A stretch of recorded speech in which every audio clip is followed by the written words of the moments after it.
आज हमारी William Wordsworth की 5th नंबर की क्लास है, 5वीं क्लास। और इसमें अब से पहले मैंने विलियम वर्ड्सवर्थ की लाइफ के बारे में आपको बताया, वर्ड्सवर्थ के फ्रेंच रेवोल्यूशन के बारे में बताया, उसकी जो बायोग्राफी है वो सारी की सारी समझाई आपको।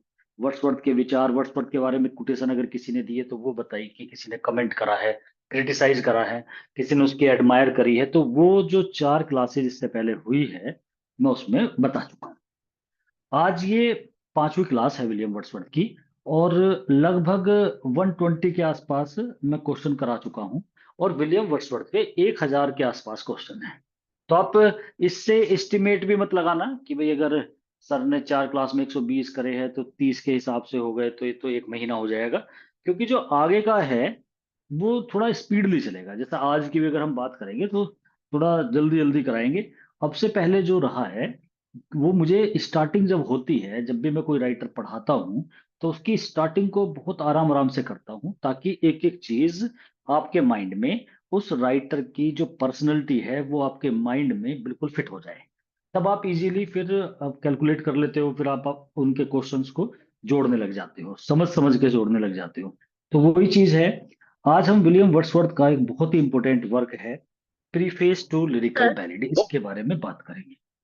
तो प्रीफेस टू लिरिकल बैलेड्स जो है उसकी आज बात करेंगे। और जो प्रीफेस टू लिरिकल बैलेड है ये लिरिकल बैलेड से कैसे जुड़ा हुआ, मैं इसके बारे में आपको बता चुका हूं पहले से, कि लिरिकल बैलेड स्टार्ट हुए थे। और लिरिकल बैलेड अपने आप में एक बहुत बड़ी बात है। वर्ड्सवर्थ ने तो बहुत सारी पोयम लिखी है, बहुत सारी उसकी इस तरीके की पोयम है जो बहुत ही इमोर्टल हो गई, जैसे the education of nature, Tintern Abbey और टू इंटीमेशन ऑफ इमोर्टलिटी। और उसका वी आर सेवन जैसी पोयम, द रेनबो की एक लाइन बड़ी फेमस हुई है, the child is the father of man वाली, the rainbow my heart leaps up वाली जो पोयम है। और the world is too much with us बहुत ही ज्यादा इंपॉर्टेंट, टू मिल्टन, प्रिल्यूड। बहुत सारी पोयम विलियम वर्ड्सवर्थ की है जो बहुत इमोर्टल पोयम है, मतलब दुनिया ने बहुत पढ़ी है। उसके बाद लेकिन वर्ड्सवर्थ का सबसे इंपॉर्टेंट अगर वर्क देखे तो वो लिरिकल बैलेड्स है। अब लिरिकल बैलेड तो एक कलेक्शन हो गया। और ये लिरिकल बैलेड इंपॉर्टेंट क्यों है, इसके पीछे सबसे बड़ा कारण ये है कि एक तो ये स्टार्टिंग में निकला है, और दूसरा ये रोमांटिक एज का आगाज है, मैनिफेस्टो ऑफ रोमांटिक एज है। इससे पहले विलियम वर्ड्सवर्थ से पहले न्यू क्लासिकल एज थी, Alexander pope, Dryden, doctor Johnson और आपका थॉमस ग्रे वगैरह, ये सब उसमें राइटर रहे थे, बहुत राइटर थे। उन सबको, जोनाथन स्विफ्ट जैसे राइटर, उनके बाद में अब यहाँ पर एक नई एज, मतलब उस एज को एकदम खत्म करके अपने पैर जमाने वाली एज रोमांटिक एज है। और उस रोमांटिक एज को स्टार्ट करने वाला विलियम वर्ड्सवर्थ और एस टी कॉलरिज दोनों ने लिरिकल बैलेड लिखे। तो लिरिकल बैलेड है जो उस एज को जिसने समाप्त करा है। समाप्त से मतलब ये था कि जो चीजें न्यू क्लासिकल एज में चल रही थी, जो टेंडेंसी थी, जो राइटिंग का क्राइटेरिया था, जो पोएम्स लिखी जाती थी, जो पोइटिक डिक्शन थी, जो तरीके थे, जितने भी वेज थे, वो सब चेंज करके एक नया तरीका आया। और वर्ड्सवर्थ की जीत का यही था। देखो, इंसान को कहते हैं ना, अकॉर्डिंग टू टाइम चलना चाहिए। वर्ड्सवर्थ अपने प्रीफेस में ये बात बताता भी है कि मैंने पब्लिक की डिमांड को देख करके लिखा, मैंने देखा इस चीज की जरूरत पड़ रही तो मैंने वही लिखा है। अब आप थोड़ा सा, क्योंकि आज मैं इसे प्रीफेस टू लिरिकल बैलेड पूरे को खत्म करूंगा, इसके जितने भी क्वेश्चन है, इसके 4 पेजेस है, उन्हें मैं सबको बिल्कुल आज खत्म करूंगा, चाहे लंबी क्लास हो जाए, जितनी भी रहेगी एक ही झटके में करूंगा। लेकिन शुरुआत करने में ही ज्यादा टाइम दूंगा, आप बस उसे माइंड में फिट करो और दिमाग में बिठाओ कि ये क्या है प्रीफेस टू लिरिकल बैलेड। अगर कोई बच्चा आज पहली बार भी जुड़ा है उसके भी समझ में आ जाए, ऐसा समझाने की कोशिश करता हूं। देखो, इससे पहले वर्ड्सवर्थ और एस टी कॉलेज से पहले आप एज चल रही थी नियो क्लासिकल। विलियम वर्ड्सवर्थ के माइंड में आया, और एस टी कॉलेज के भी आया, कि क्यों ना हम कुछ ऐसा लिखे जो हटके हो। देखो, चीजें हटके ही जो होती है वो चलती है। इन्होंने बिल्कुल, जो न्यू क्लासिकल एज थी उसमें रूल्स एंड रेगुलेशन पे लिखते थे, वे बहुत ज्यादा डिडेक्टिक रहते थे, पॉइंट टू पॉइंट लिखा करते थे, माइंड का ज्यादा यूज करते थे, रियलिज्म दिखाते थे। ये जितनी बात मैंने बोली इसका उल्टा करा। इन्होंने रियलिज्म की जगह इमेजिनेशन दिखाई, इन्होंने रूल्स रेगुलेशन त्याग करके फ्री होल्ड कर दिया। मतलब कोई नियम, ग्रामेटिकल मिस्टेक या ये लिटरेचर अगर लिख रहे हैं तो उसमें ज्यादा ग्रामर की कोई वैल्यू नहीं है। इन्होंने इमेजिनेशन बहुत ज्यादा दिखाई, इमोशंस दिखाए, पोइट के अपने दिल की भावनाएं दिखाई। ये इमोशन फीलिंग्स पोइट की वो दिखाते थे वर्क के अंदर। और बहुत ज्यादा मतलब ना रियलिज्म ऐसा जैसा इनका था, रियलिज्म वो नहीं था, सुपरनेचुरल एलिमेंट्स बहुत ज्यादा यूज होने लगे थे। तो ये सारा मेलनकॉली, अंदर का दुख, वो सब दिखाते थे रोमांटिक एज के जो पोइट रहे हैं। और वर्ड्सवर्थ और एसटी कॉलरिज ने स्टार्टिंग करी, और स्टार्टिंग करी लिरिकल बैलेड से। अब लिरिकल बैलेड्स क्या है? ये दो वर्ड जो है, लिरिकल बैलेड, लिरिक भी एक पोइट्री की फॉर्म होती है, बैलेड भी एक पोइट्री की फॉर्म होती है। बिल्कुल ऐसे ही होती है जैसे इपिक भी है, सोनेट भी है, एलिजी भी है, ड्रामेटिक मोनोलॉग भी है, ऐसे ये दोनों भी है। तो लिरिक और बैलेड का मिक्सअप करके इन दोनों ने कुछ पोयम लिखी। पोयम को ही हम लिरिक भी कह सकते हैं, बैलेड भी, ड्रामेटिक मोनोलॉग, सोनेट, ये सब पोयम्स ही तो होती है। तो इस तरीके से इन्होंने लिरिकल बैलेड बनाए। उसके अंदर 23 पोयम्स डली। 23 में से 19 जो है वो वर्ड्सवर्थ ने लिखी, और चार जो थी फॉर, वो एस टी कॉलरिज ने लिखी। बेशक चार लिखी उसने, लेकिन उसका कंट्रीब्यूशन जो है वो बहुत ज्यादा है, क्योंकि उसी ने ही वर्ड्सवर्थ को इस फील्ड में बहुत ज्यादा आगे को बढ़ाया। मतलब वर्ड्सवर्थ को बहुत एंकरेज करा। विलियम वर्ड्सवर्थ उससे पहले भी लिखने की कोशिश कर रहा था, लेकिन एसटी कॉलरिज से मिलकर के उसके अंदर एक अलग ही फीलिंग आई, और एसटी कॉलरिज ने उसे बहुत ही एंकरेज करा। दोनों ने मिलकर इस काम को कर दिया। हो सकता था अगर एसटी कॉलरिज, ये बात खुद वर्ड्सवर्थ एक्सेप्ट करता है अपनी प्रीफेस टू लिरिकल बैलेड में, कि अगर एसटी कॉलरिज ना होता तो पता नहीं मैं इस मुकाम पे पहुंच पाता या नहीं पहुंच पाता। तो बड़ा योगदान है। एसटी कॉलरिज ने भी कहा है कि ये मेरा हाफ चाइल्ड की तरह है, मतलब मेरे ब्रेन, हाफ ब्रेन का चाइल्ड है ये। उसने ये कहा था कि मेरे माइंड से निकला हुआ, मतलब लिरिकल बैलेट को अपना उसने भी कंट्रीब्यूट करा, एसटी कॉलरिज ने। तो वो भी बायोग्राफिया लिटरेरिया में बताता है। इसके बाद लिरिकल बैलेड निकले, 23 पोयम आई, और उन्होंने एक तरीके से रोमांटिक एज का आगाज कर दिया, स्टार्टिंग कर दी रोमांटिक एज की। ये तो बात ठीक है। अब हम पढ़ रहे हैं प्रीफेस टू लिरिकल बैलेड। अब प्रीफेस क्या है उसे भी समझ लो, बाकी सब लाइन टू लाइन क्वेश्चन होते चले जाएंगे।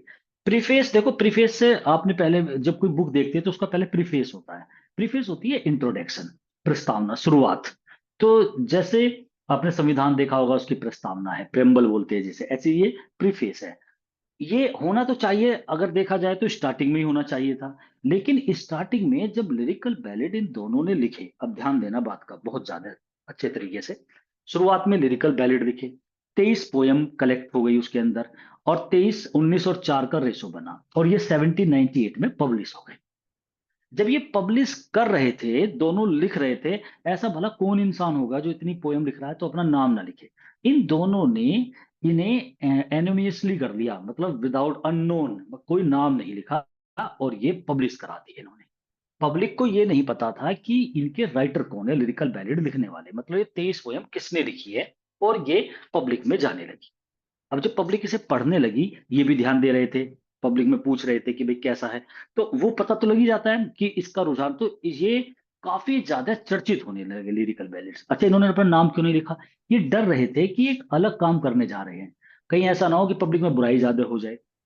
अब पब्लिक के बीच में, जनता, रीडर्स के बीच में, जो रीडर ने पढ़ना स्टार्ट करा लिरिकल बैलेट्स को, तो इनके पास क्या खबर आई, इन्हें ये तो पता लगने लगा कि ये बहुत ज्यादा फेमस हो रहे हैं, ये बहुत ज्यादा पढ़े जा रहे हैं, पूरे क्षेत्र में बहुत ज्यादा पढ़े जा रहे हैं। तो ये तो इन्हें लगने लगा कि हाँ भाई, ये बहुत ज्यादा चर्चाओं में है। लेकिन साथ साथ थोड़ी सी र्यूमर ये भी चल रही थी कि इनमें कुछ कमियां हैं। अब वो कमी जो थी, वो जैसे, ये वर्ड्सवर्थ था ना, इसके लिखने का जो तरीका था, मैंने आपको कई बार बताया है वर्ड्सवर्थ पे, कि सिंपल लैंग्वेज यूज करता था, डायलेक्ट यूज करता था, जो वर्नाकुलर लैंग्वेज होती है ना, जो भाषा होती है। जैसे आपने देखा होगा, आप अगर गाजियाबाद, दिल्ली कहीं रह रहे हो तो वो तो एक अलग भाषा है, लेकिन उसके गांव में चले जाओ तो वहां की डायलेक्ट जो होती है, जो बोली होती है, वो गांव की जो होती है। तो वर्ड्सवर्थ ने ये सोचा कि अगर हम कोई चीज लिखने जा रहे हैं तो उसमें ज्यादा लॉफ्टी वर्ड यूज मत करो। देखो, मैं भी आपको पढ़ा रहा हूं, कोई और इंसान भी पढ़ाएगा और यही चीज पढ़ाने लगे, तो इंग्लिश ज्यादा यूज करे, ज्यादा अच्छी इंग्लिश में बात करे, और थोड़े से वर्ड ऐसे बोले जो एरिस्टोक्रेट पर्सन्स बोलते हैं, तो हो सकता है कि आपको इतना उसमें आनंद या समझ में ना आए। लेकिन जब आप जैसी भाषा कोई सामने वाला बोलेगा तो आपके समझ में ज्यादा आएगी। यही सोच थी विलियम वर्ड्सवर्थ की। उसका कहना था कि क्यों ना मैं ऐसी पोयम लिखूं कि जो ऐसी भाषा लिखूं, मतलब उसे डिक्शन बोलते हैं, भाषा शैली जो होती है ना उसे डिक्शन कहते हैं, पोइटिक डिक्शन, यही है वर्ड। तो क्यों ना मैं अपनी पोइटिक डिक्शन ऐसी बनाऊं कि इजीली सिंपल वर्ड हो, गांव वाले वर्ड हो, रस्टिक, ऐसी मैं थीम ले लूं गांव वाली, और कॉमन पर्सन शेफर्ड वाली, मिल्कमैन वाली, और जो कॉमन विलेजर्स है उनकी, उनके टॉपिक लूं, ऐसे ये नेचर प्रकृति के इन्हीं चीजों के बारे में बोलूं जो चीजें पब्लिक के सामने आती जाती रहती है, जिन्हें पब्लिक देखती है। मैं नदी, पहाड़, झरने और ये पक्षी जो है इनके बारे में लिखना स्टार्ट करूं। मेरी भाषा भी सिंपल वर्ड वाली होनी चाहिए। मैं ज्यादा डिफरेंस ना करूं प्रोज और पोइट्री में, क्योंकि प्रोज को इजीली आदमी पढ़ लेता है। तो वो कहता है कि प्रोज वाली हो, ज्यादा टफ ना हो, समझ में ना आए, सीधी सीधी सी समझ में आ जाए, ऐसी मेरी भाषा हो। पब्लिक के मतलब मेरे वर्ड मेरे पेन से, मेरे माइंड से निकले और सीधे रीडर के हार्ट में चले जाए, मतलब एकदम, और उससे फीलिंग्स आए। ये बात मैं एक बार और आपको एग्जांपल दे चुका हूं। आप कितनी भी अच्छी इंग्लिश जानते हो, आपका परिवार पूरा इंग्लिश टू इंग्लिश बात करता हो, और सपोज करो सब बच्चों की कहीं और जॉब लग जाए, उसकी कहीं और लग जाए, लेकिन आप देख लेना, जब आप अंदर से जब बात करोगे उनसे, या जैसे कोई परिवार की कोई ज्यादा बात करने लगो, लंबी बात करने लगो, तो आप इंग्लिश में बात नहीं करोगे, जबकि दोनों इंग्लिश जानते होंगे, आप अपने डायलेक्ट में ही बात करोगे। आप अपनी बोली पा जाओगे, चाहे वो कितनी बुरी सही, आप उसी में ही बात करोगे। ये बिल्कुल सही बात है। और वर्ड्सवर्थ ने इस बात को पकड़ लिया, इसीलिए उसने चाहा कि मैं ऐसी ही लैंग्वेज यूज करूं। इसमें ये क्रिटिसाइज भी बहुत हुआ। बहुत टीएस इलियट जैसे राइटर आएंगे, खुद एसटी कॉलरिज ने भी कहा कि भाई ऐसा नहीं, भाषा तो थोड़ी उठ के ही होनी चाहिए।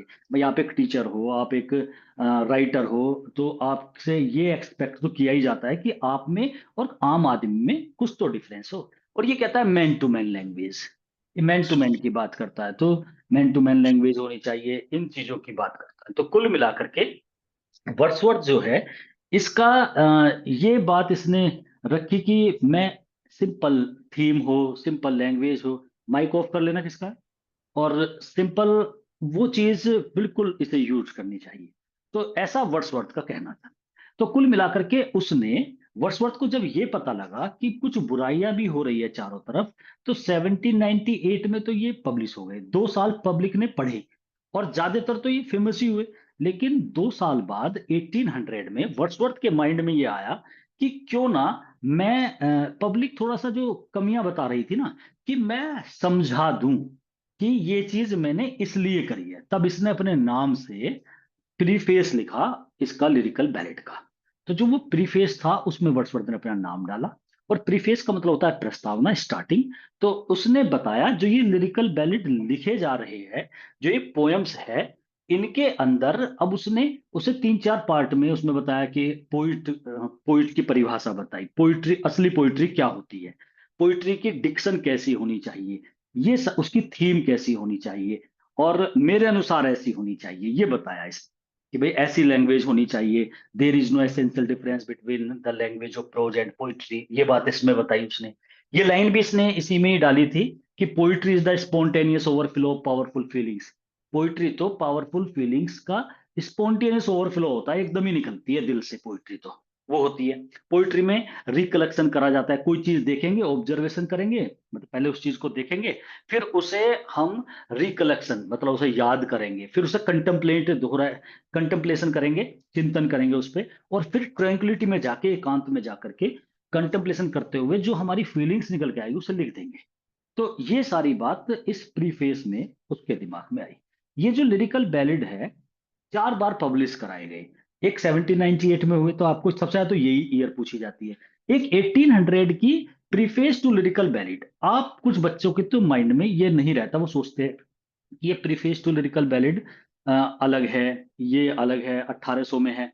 प्रीफेस लिख दिया उस लिरिकल बैलेड का। और जो लिरिकल बैलेड में 23 पोयम थी, उन 23 पोयम में एक हटा दी थी, वर्ड्सवर्थ की पोयम हट गई थी, दूसरी VR7 हटा करके उसकी लव पोयम थी एसटी कॉलरिज की, वो डाल दी। एक सेकंड वॉल्यूम बना दिया, उस सेकंड वॉल्यूम में कुछ और पोयम डाल दी। अब तक तो 2 साल में और भी पोयम लिख ली थी ना दोनों ने मिलकर के, फिर कुछ और पोयम भी ऐड कर दी इसके अंदर, एक दो हटा दी, एक दो लगा दी, ऐसे करा। फिर 1800 में प्रीफेस डाल दिया। 1802 में 1802 में ये लिरिकल बैलेड जब यहाँ बहुत फेमस हो गए तो इन्होंने अमेरिका में भी पब्लिश करा दिए और वहां पे भी बहुत फेमस हुई। जैसा आपने देखा होगा कोई मूवी ज्यादा हिट हो जाती है तो फिर वो विदेशों में भी जाकर के उसे वहां पर भी रिलीज करा देते हैं। तो इन्होंने भी वो लिरिकल बैलेड अमेरिका में कराया, तो 1802 का जो आएगा अमेरिका में भी पब्लिश हो गई। यहाँ तो हुई और वहां भी करे 3 बार, और एक लास्ट इसका 1805 का होता है। तो हमारे तीनों चारों ये ध्यान रखनी है, 1798, 1800, 1802, 1805, ये 4 बार लिरिकल वैलिड पब्लिश हुए हैं। ज्यादातर ये दो पूछी जाती है।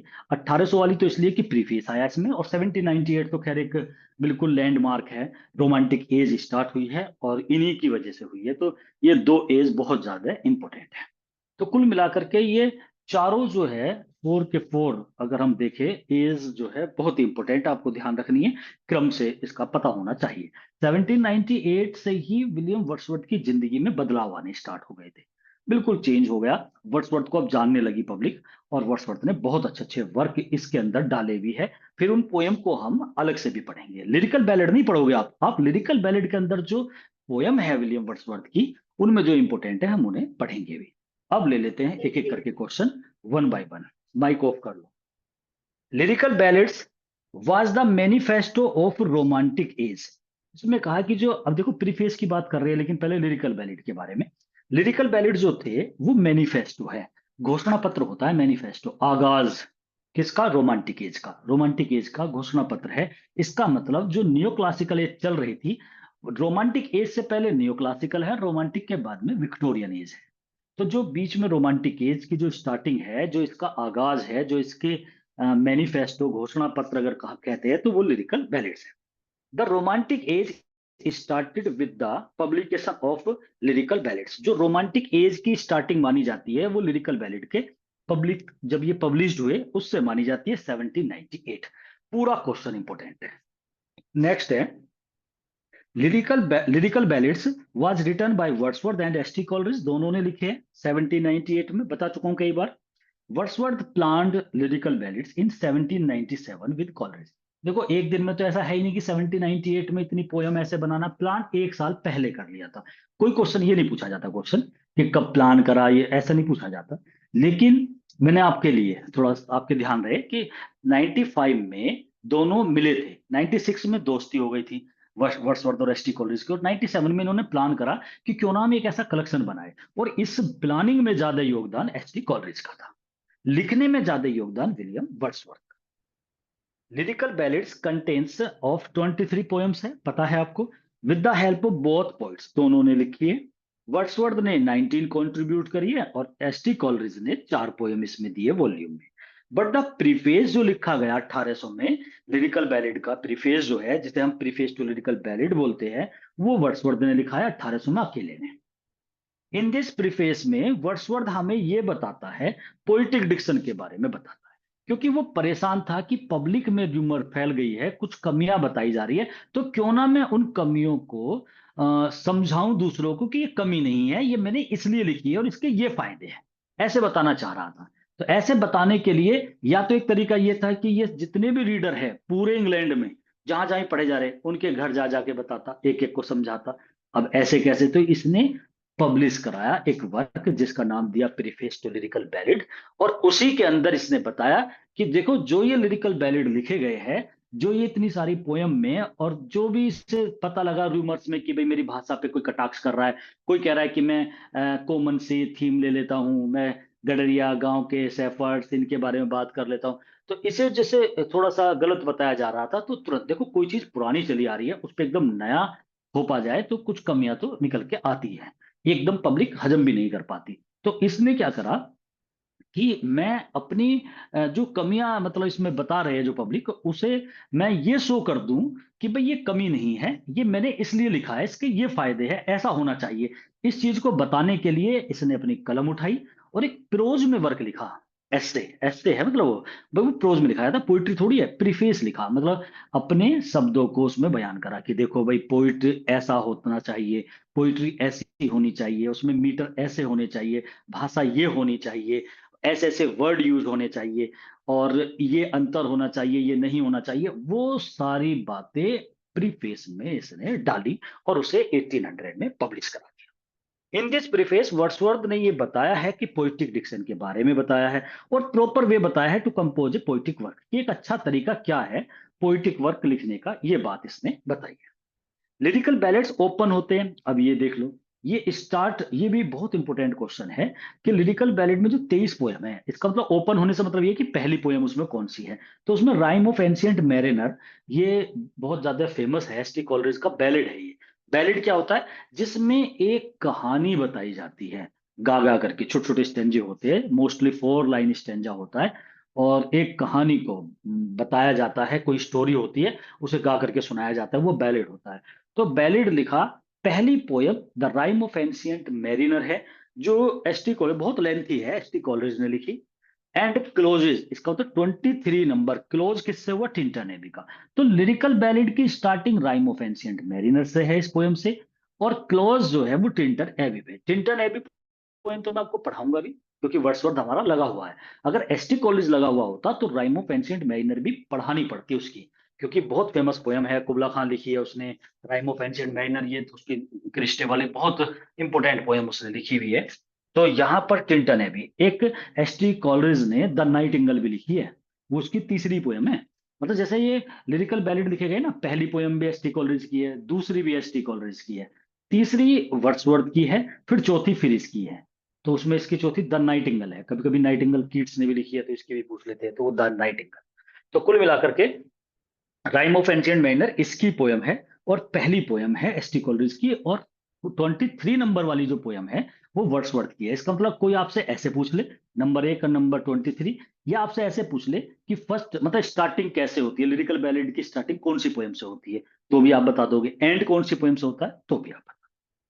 VR7 is the first poem of Wordsworth in lyrical ballads. अच्छा, ये क्वेश्चन थोड़ा डाउटफुल है, ये पहले से भी मतलब एक डाउटफुल क्वेश्चन रहा है, तो इसे भी यहाँ मत करना। इसने वो एक यू ट्री है, उसके ऊपर कुछ लिखा था शायद, पहले 3rd नंबर पे लिखी थी वो पोयम। तो VR7 इसमें लिखा हुआ है, वर्ड्सवर्थ की पहली पोयम है, तो ये मैं कंफर्म करके बताऊंगा।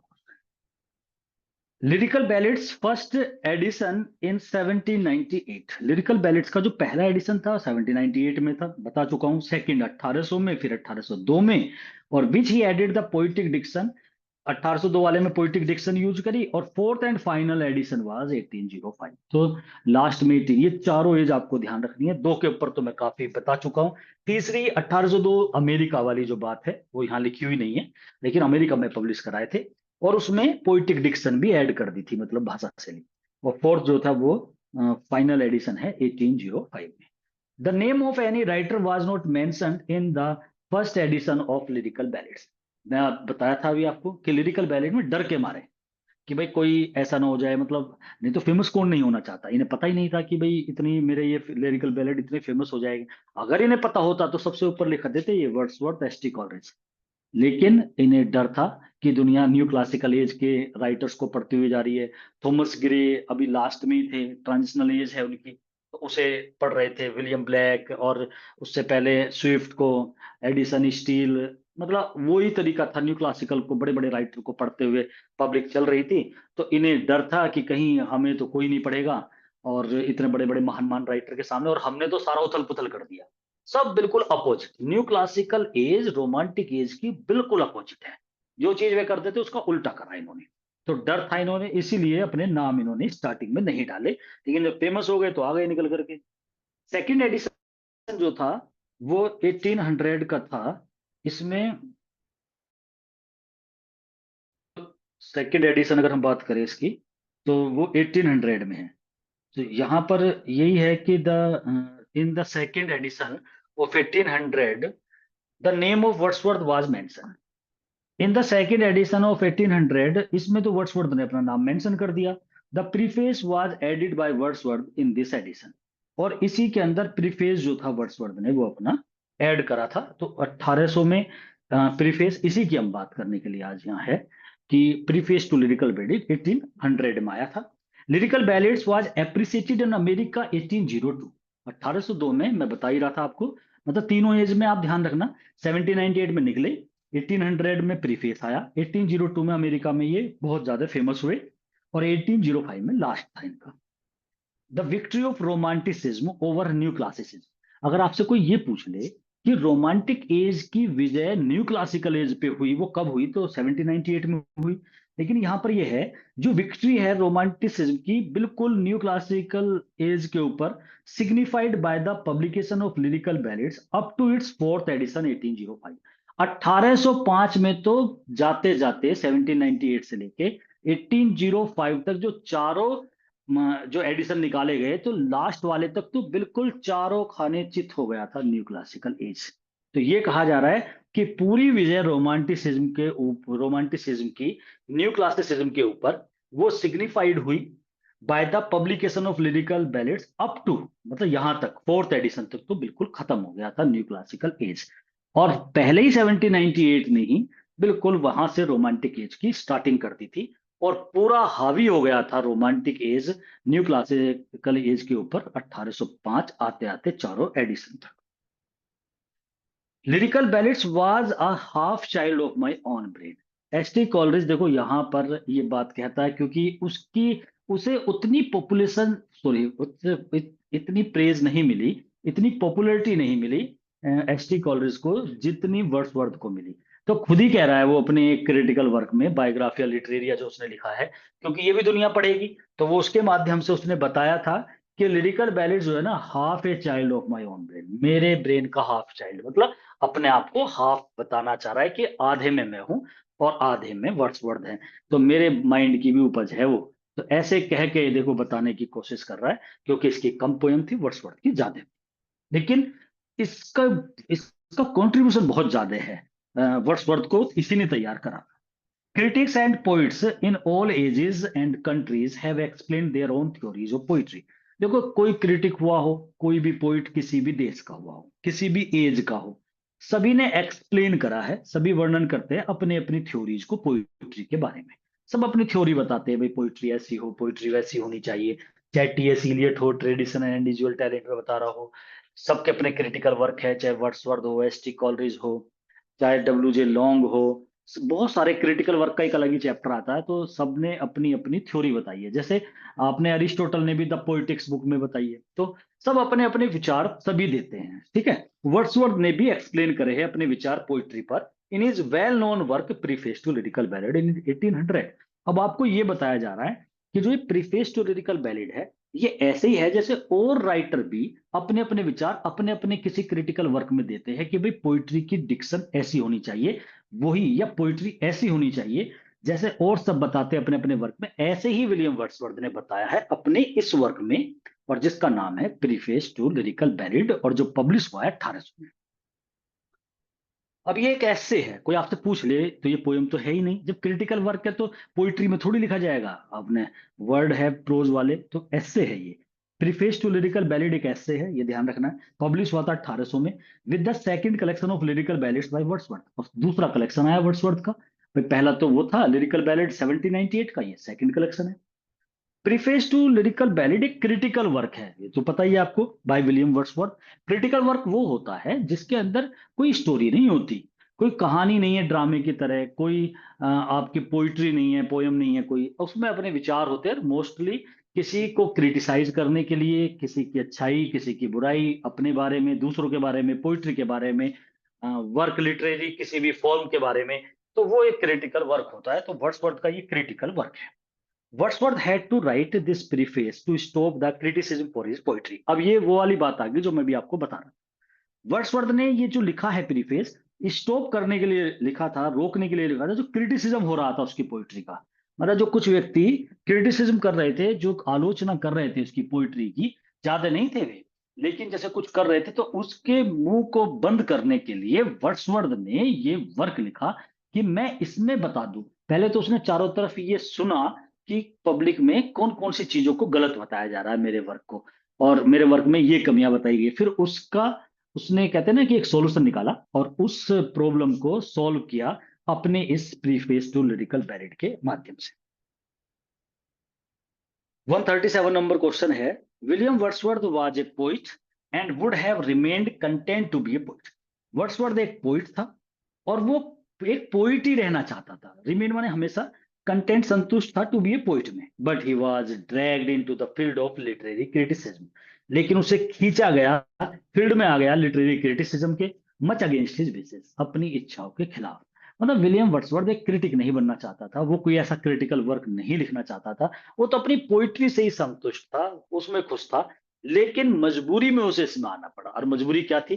क्योंकि कुछ राइटर, न्यू क्लासिकल एज के कुछ राइटर, कुछ एरिस्टोक्रेट पर्सन्स जो बड़े रीडर्स होते हैं, और कुछ पब्लिक में से भी, रीडर्स में से नॉर्मल पर्सन भी, जो क्रिटिसाइज कर रहे थे उसकी पोइट्री की, खासकर उसकी लैंग्वेज को लेकर के, उसकी स्टाइल को लेकर के, उसके थीम को लेके, उसके टाइटल को लेकर के।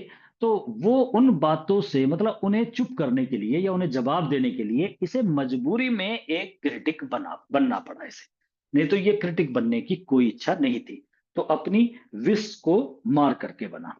Preface to lyrical ballad is divided into 4 parts. अच्छा, जो ये लिखा है, उसने जितनी भी लाइन इसमें लिखी है, उसे इसने 4 पार्टों में बांटा है। इसे लिखना तो यही था, पोइट्री के बारे में, उनके थीम के बारे में, ये सब। तो कैसे कैसे 4 भाग है? एक में बताया उसने व्हाट इज पोइट्री, वो बताता है भाई पोइट्री क्या है। तो वो तो एक लाइन अगर मैं बोल दूं इसकी, तो वही है पोइट्री इसके अनुसार, poetry is the spontaneous overflow of powerful feelings.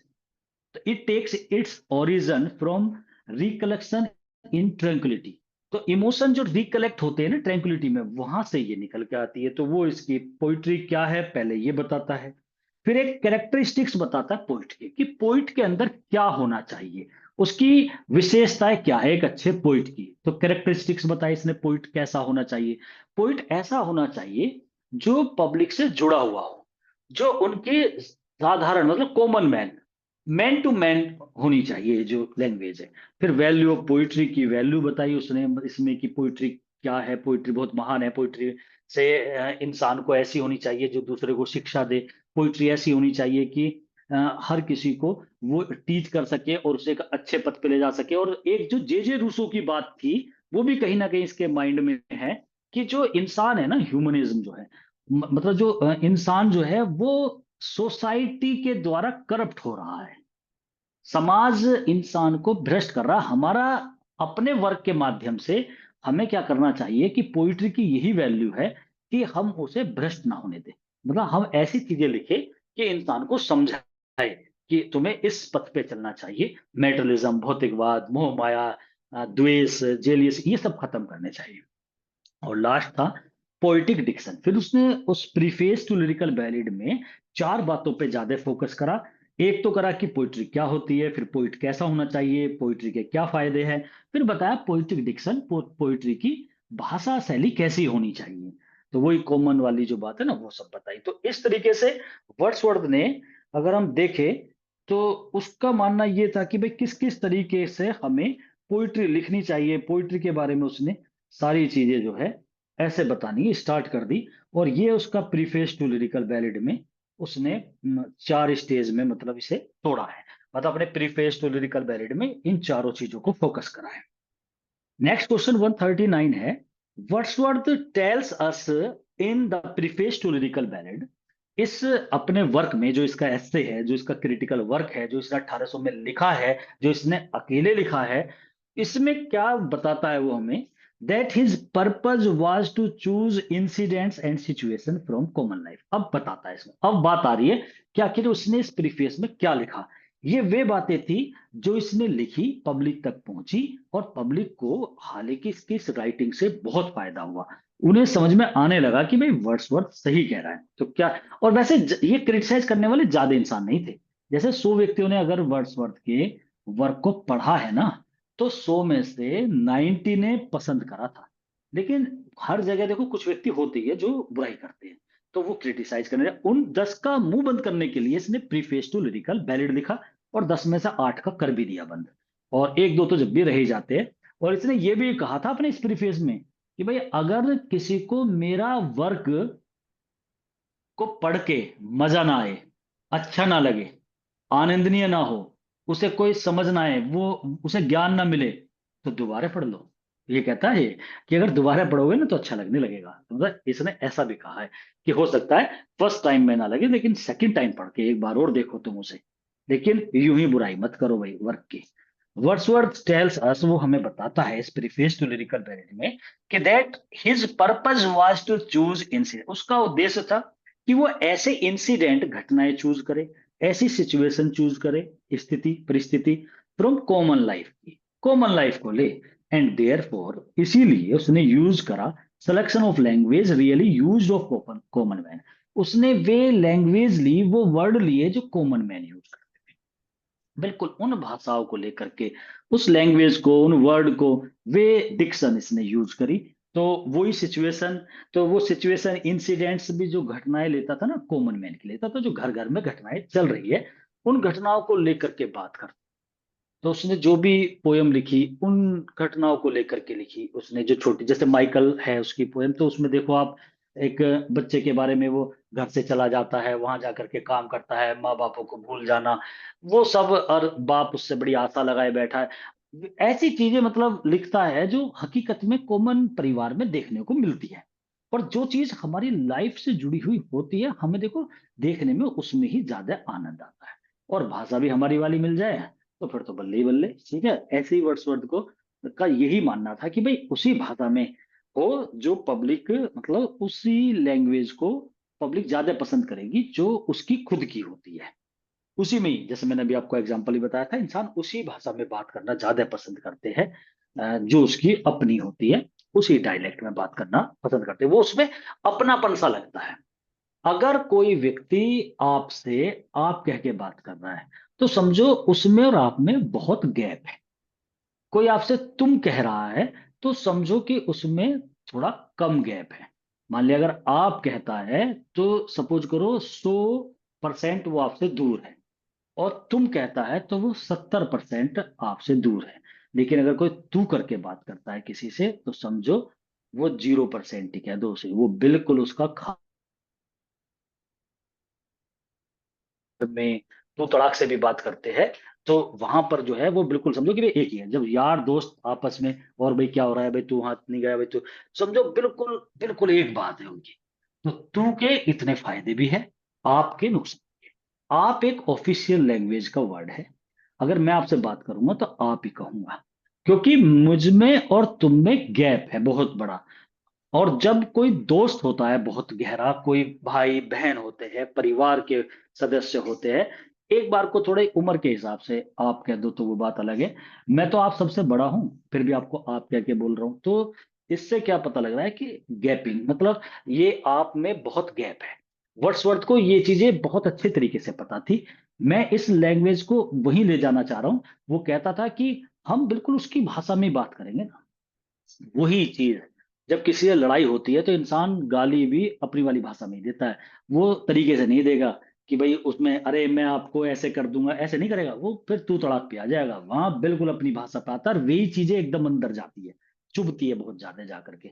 तो वर्ड्सवर्थ का टोटल ये कहना था कि भाई भाषा बिल्कुल वो लो, वो डायलेक्ट लो, वही वर्नाकुलर लैंग्वेज, वर्नाकुलर डायलेक्ट लो, बोल ही लो वहीं की उसी में ही, देखो वही टॉपिक लो, ऐसा बोलता था। वर्ड्सवर्थ हैड 140 नंबर है। Wordsworth had dealing with humble and rustic life. उसने हमेशा डीलिंग करी है वही हम्बल, मतलब वही विनम्र, रस्टिक लाइफ, गांव वाली जिंदगी। So he use the language of rustic farmer, उसने वही रस्टिक फार्मर वाली लैंग्वेज यूज करी, सेफर्ड्स की लैंग्वेज यूज करी। Who were the subjects of his poetry, ये इसकी पोइट्री के सब्जेक्ट भी हुआ करते थे, उन्हीं की भाषा को इसने यूज करा है। ही सेड, उसने कहा that true diction of poetry was the real language of man. उसने कहा जो ट्रू डिक्शन होती है ना पोइट्री की, जो वास्तविक डिक्शन भाषा शैली होती है, वो रियल लैंग्वेज मैन की जो वास्तविक लैंग्वेज है वही है। और वही ये लिखता था। According to Wordsworth, the rustic language in its simplicity is highly emotional and passive. जो अभी मैं बात बता रहा था, जो रस्टिक लैंग्वेज होती है ना, इन इट्स सिंप्लिसिटी, जो वो सीधी सादी सिंप्लिसिटी, सादगी में, जो कि तू अगर रस्टिक लैंग्वेज होती है, उसके अंदर हाईली इमोशनल एंड पैसिनेट होते हैं। इमोशन, उत्तेजना, भावनाएं उसी भाषा में ज्यादा होती है जो रस्टिक गांव वाली अपनी होती है। उसी में ही फीलिंग सबसे ज्यादा आती है। इंसान उसी में ही बात करना पसंद करता है। और जो वैसे, जो बिना फीलिंग्स वाली बात होती है वे होती है ऑफिशियल लैंग्वेज में। और इसे अपनी पोयम लिखनी थी बिल्कुल ऐसा, क्योंकि ये जुड़ना चाहता था एक एक रीडर से बिल्कुल डायरेक्टली, मतलब बिल्कुल मेरे वर्ड उस तक पहुंचे। इसीलिए एक अच्छे टीचर का भी यही गुण होना चाहिए। जैसे देखो, पोइट का भी यही काम होता है, टीचर वाला ही। वो भी अपनी जो उसने लिखा है, भाई उसका क्या उद्देश्य है कि मैंने जो लिखा है ये दिल तक पहुंचे इंसान के, वो सब उसे समझे, एक एक चीज को। यही तो उद्देश्य होता है। अगर समझ में ना आए, ऊपर से निकल जाए, तो क्या फायदा उसका। टीएस इलियट कहता था, भाई भाषा ऐसी होनी चाहिए, पता लगे हाँ भाई कोई लिख रहा है, ऐसे नहीं कि है। एक अलग ही, एक होता है ना आर्ट फॉर आर्ट सेक, एक होता है आर्ट फॉर लाइफ सेक। तो आर्ट फॉर आर्ट सेक का मतलब ये है कि कला कला के वास्ते, मतलब ये हो कि हाँ भाई किसी एक रेपुटेड राइटर ने लिखा है, और ये क्या भाषा है, तो कॉमन पर्सन की, ये कुछ नहीं है, ऐसा टीएस इलियट का मानना है। वर्ड्सवर्थ का मानना ये है कि ऐसी लैंग्वेज हो, मैं अभी आपको बता रहा था, एक पोइट का भी यही उद्देश्य होता है कि मेरी बात ज्यादा से ज्यादा पहुंचे। उसका जो उद्देश्य होता है पोइट का, वही होता है कि मेरी जो बात है वो ज्यादा से ज्यादा पहुंचनी चाहिए रीडर तक। ये पोइट का उद्देश्य होता है। और एक टीचर का मान लिया मेरा ये उद्देश्य है कि मैं जब आपको पढ़ा रहा हूं, कि मैं ऐसी भाषा यूज करूं आप सब तक आसानी से पहुंचे। सिंपल सी बोलूं, मैं एक एक वर्ड को बड़ा सोच समझ के बोलना पड़ता है कि मैं कैसा बोलूं। मैं सारी बातों को इंग्लिश टू इंग्लिश भी बोल सकता हूँ, जो आपको समझा रहा हूँ। और आपने देखा होगा कितने टीचर्स इंग्लिश टू इंग्लिश बता करके उसका इंप्रेशन बढ़िया पड़ता है, भाई टीचर बेहतरीन है भाई, इंग्लिश टू इंग्लिश पढ़ा रहा है। वो तो एक अलग बात हो गई कि सामने वाले को दिखेगा, कोई चार आदमी आगे देखेंगे तो हाँ। आजकल आप स्कूल में देखो, टीचर से ये कहा जाता है कि छोटे छोटे बच्चों को भी इंग्लिश टू इंग्लिश बोलो ज्यादातर, बीच में थोड़ी थोड़ी हिंदी बोलो। लेकिन वो गलत है। आप बताओ वो कर क्या रहे हो, आप दिखाना किसे है। हमारा आपका एक ही तो टारगेट है कि हम, आपका नंबर आए। आपका नंबर कब आएगा, जब आपके समझ में ज्यादा आए। तो हमें इंग्लिश शो करके दिखाना, उससे कोई लॉजिक नहीं है वो कैसा भी। शो करना कहाँ होता है, कोई सेमिनार हो रही है वहां इंग्लिश इंग्लिश बात करें, वो ठीक है। अब हमारा जो टारगेट है, आप तक एक एक वर्ड आपके दिल में जा जाके बैठ जाए, आपको कम रिवाइज करना पड़े, समझाना है हमारा टारगेट। यही टारगेट विलियम वर्ड्सवर्थ का था। वो चाहता था कि मेरी एक एक पोयम तय लग लग के बैठ जाए इंसान के हार्ट में। तो ये वर्ड्सवर्थ का भी इसी तरीके से था। तो ही सेड, उसने कहा कि अब उसका ये माना वर्ड्सवर्थ का भी कि भाई मेरी जो पोयम है ना, वो वर्ड्सवर्थ का भी यही मानना था। He said that true diction of poetry was the real language of man according to Wordsworth. Wordsworth यही कहता था कि the rustic language in it simply highly emotional होनी चाहिए। और वो ये कहता था, 142 क्वेश्चन देखो। According to Wordsworth, the rustic language in its simplicity is highly emotional and passionate. जो रस्टिक लैंग्वेज होती है ना, वो ज्यादा इमोशन आते हैं उसमें, उसमें पेशन ज्यादा निकल के आते हैं दिल से। Such a language is a real language of the passion. हमारी उत्तेजनाओं की, भावनाओं की ऐसी लैंग्वेज रियल लैंग्वेज होती है। It comes from the heart of speaker. ये वो भाषा होती है जो दिल से निकलती है स्पीकर के। स्पीकर से मतलब यहाँ पोइट है, पोइट के दिल से निकलती है, and goes direct to the heart of listener, और लिसनर के सीधे दिल में जाती। तो वही बात जो मैं भी आपको बता रहा था कि दिल से निकले और जाए। अगर मैं वैसी भाषा भी बोलूंगा ना, तो पहले तो मैं ही हर्ट से नहीं बोल पाऊंगा, मैं भी ऊपरी तरीके से बोलूंगा उसे, फिर आपके भी ऐसी जाएगी वो। तो अब अगर मैं जब बोल रहा हूं तो मेरे अंदर से बातें निकल रही है, तो वही आपके अंदर जानी चाहिए। तो ये वर्ड्सवर्थ का भी ऐसा ही मानना था। A good poet has an extra ordinary strong imagination, ये भी बात कही है वर्ड्सवर्थ ने। देखो ये जो बात बोली जा रही है ना, ये प्रीफेस में लिखी है उसने। वो कहता है कि अच्छा पोइट वो है जो एक्स्ट्रा ऑर्डनरी स्ट्रॉन्ग इमेजिनेशन रखता है, मतलब काल्पनिक भी होना चाहिए, इमेजिनेशन डालनी चाहिए उसे अपने वर्क में। एक्स्ट्रा ऑर्डनरी होती है असाधारण। Wordsworth propounded a theory of poetic diction in stating, Wordsworth ने प्रोपाउंड करी है, मतलब प्रतिपादित करना, बनाई है, थ्योरी ऑफ पोएटिक डिक्शन की एक थ्योरी को स्थापित किया है, ये कहते हुए that there is no essential difference between the language of prose and poetry. अच्छा, ये बात इसने सबसे हटके ही बोल दी है। ऐसे भी नहीं होना चाहिए इतना भी, क्योंकि प्रोज और पोइट्री में तो डिफरेंस होना चाहिए। अब ये इसके दोस्त ने रिजेक्ट कर दी थी थ्योरी, जो एस टी कॉलरिज था, उसी ने ही। अब वो जब ये लिख रहे थे तब भी वो इस बात को मना करता था, लेकिन वर्ड्सवर्थ अपनी उस पे चला। हालांकि वर्ड्सवर्थ सफल हुआ अपने मुद्दे पे, वो सिंपल लैंग्वेज लिखता था, मतलब पोइट्री को भी प्रोज की तरह ही सिंपल वर्ड। अब जब आप गद और पद पढ़ते हो तो दोनों में अंतर होता है ना बहुत ज्यादा। वर्ड्सवर्थ का मानना ये था कि पोइट्री भी ऐसे सिंपल सी लिख दो, ज्यादा थोड़े बहुत मीटर यूज करके, सिंपल सिंपल होनी चाहिए। तो देखो इसने ये थ्योरी प्रोपाउंड करी, ये कहते हुए कि there is no essential difference between the language of prose and poetry, कि कोई ज्यादा एसेंशियल, ज्यादा अंतर नहीं होना चाहिए, प्रोज अंतर तो होना चाहिए, लेकिन कह रहा कि एसेंशियल डिफरेंस नहीं होना चाहिए, कोई आवश्यक ज्यादा बड़ा अंतर नहीं होना चाहिए प्रोज एंड पोइट्री की लैंग्वेज में, ऐसा वर्ड्सवर्थ ने कहा है। ये बात उसके दोस्त ने भी नकार दी थी, एस टी कॉलरिज ने भी। The shadow classical, 145 number question है।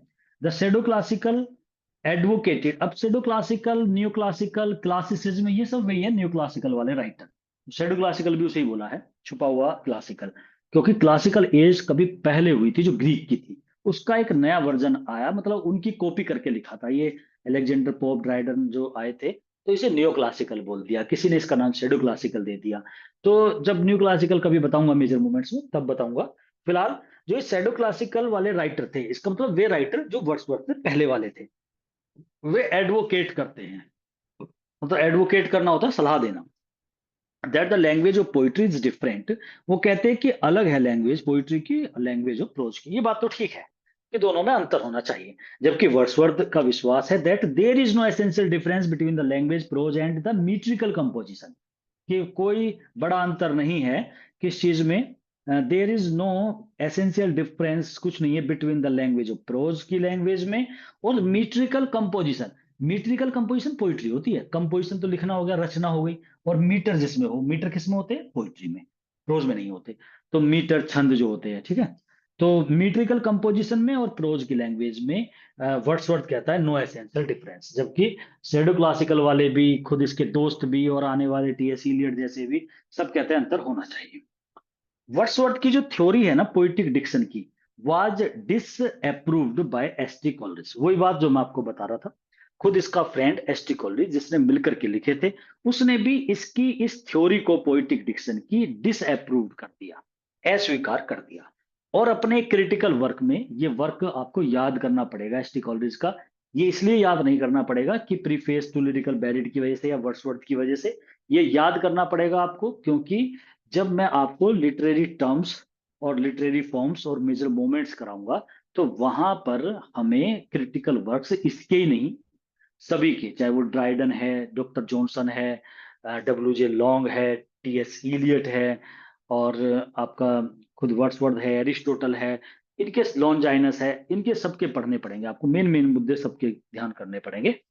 बायोग्राफिया लिटरेरिया का क्रिटिकल वॉल्यूम जो था उसमें इसने वर्ड्सवर्थ की theory of poetic diction was disapproved हो गई एसटी कॉलरिज के द्वारा, उन्होंने मना कर दिया कि भाई ठीक नहीं है, और अपने क्रिटिकल वर्क में करा बायोग्राफिया लिटरेरिया में, he found many defects in Wordsworth theory of poetic diction, उसने और भी कमियां निकाल दी इसकी पोइटिक डिक्शन में।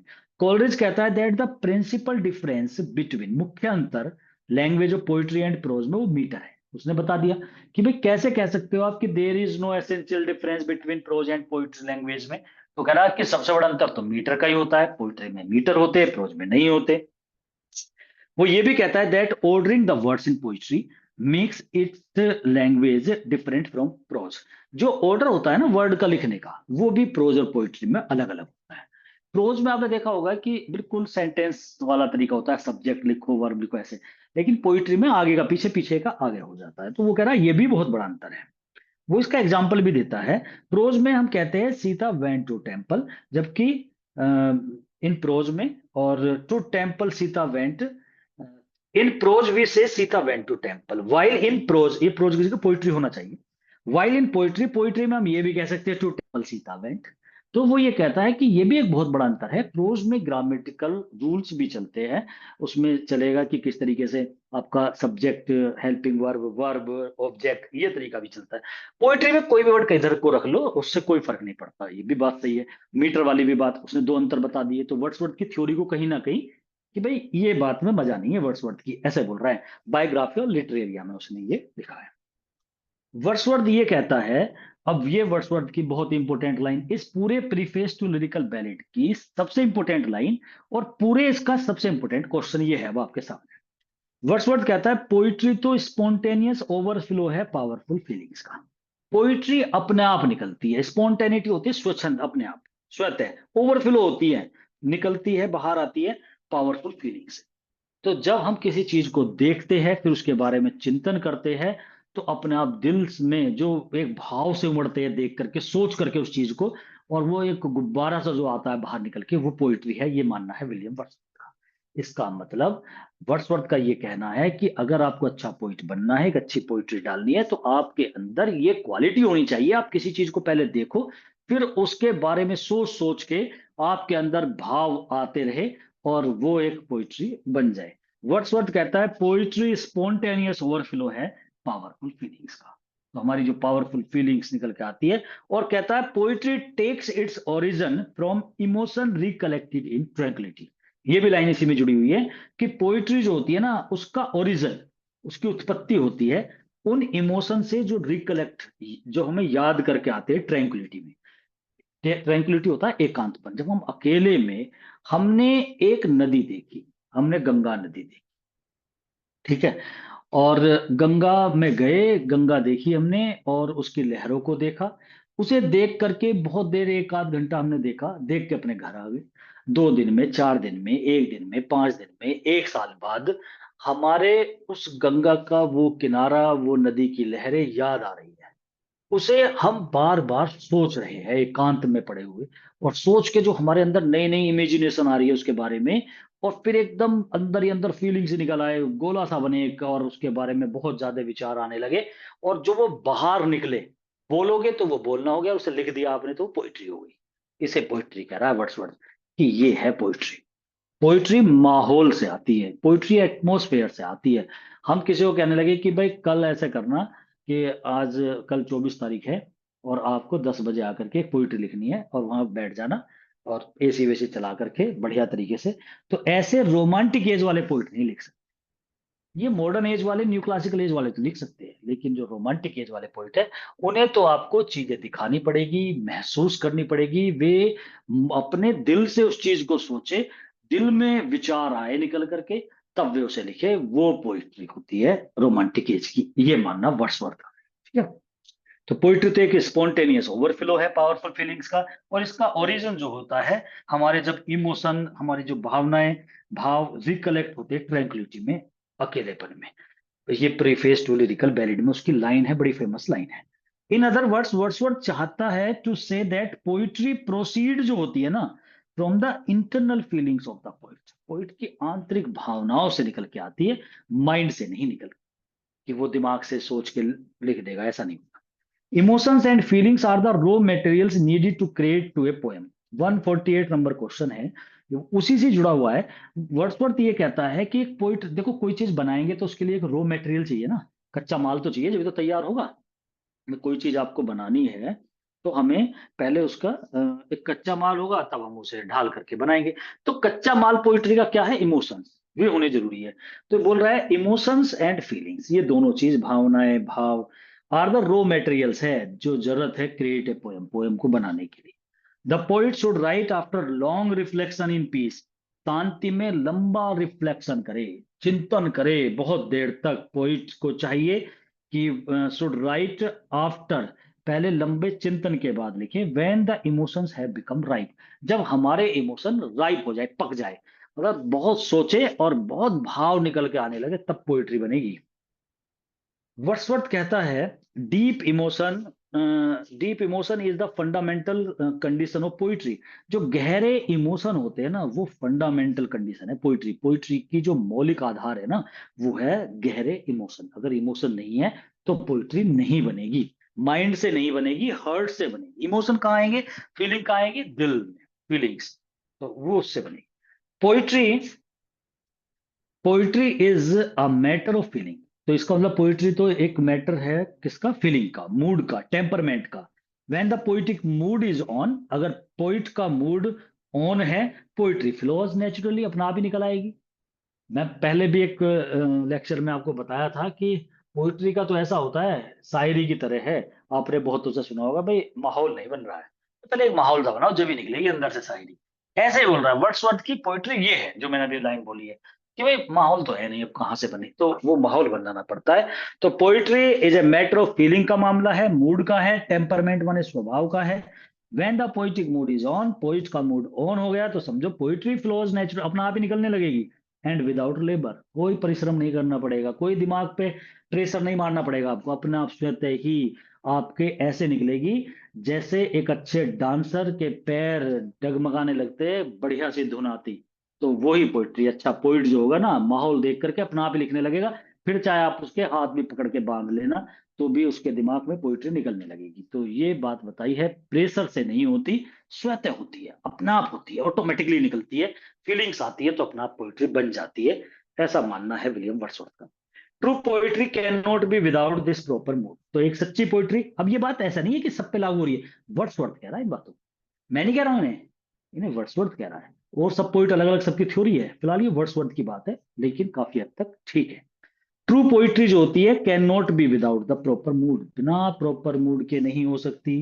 एंड टेम्परमेंट, स्वभाव, तो एक प्रॉपर टेम्परमेंट होगा।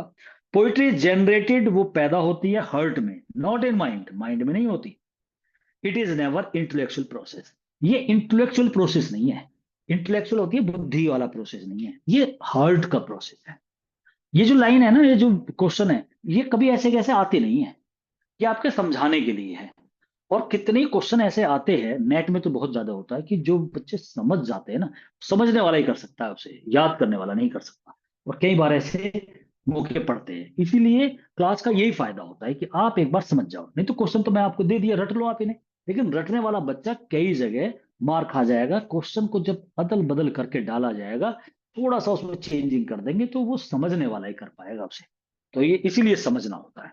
और देखो लड़ाई बस 4-5 क्वेश्चन की है, ज्यादा की है भी नहीं, आपने देखा भी होगा पिछली बार जो 12 बच्चे के करीब सेलेक्ट हुए थे, उनमें 5-6 बच्चे आप में से ही थे, 2-4 नंबरों से ही रह गए। वही है, थोड़ा समझ के तरीके से चीजें डाल दी जाए, रटने वाला थोड़ा सा घबरा भी जाता है उस टाइम पे। According to Wordsworth, a good poetry is never an immediate expression of such powerful emotions. Wordsworth ये भी कहता है कि अच्छी poetry is never an immediate, नहीं, वो तुरंत नहीं निकलती, इमीडिएट एक्सप्रेशन नहीं होता पावरफुल इमोशन का। मतलब हमारे अंदर देख करके भाव तो आ गए, एकदम नहीं निकलेगी जब तक हम बार बार उसे सोचेंगे नहीं।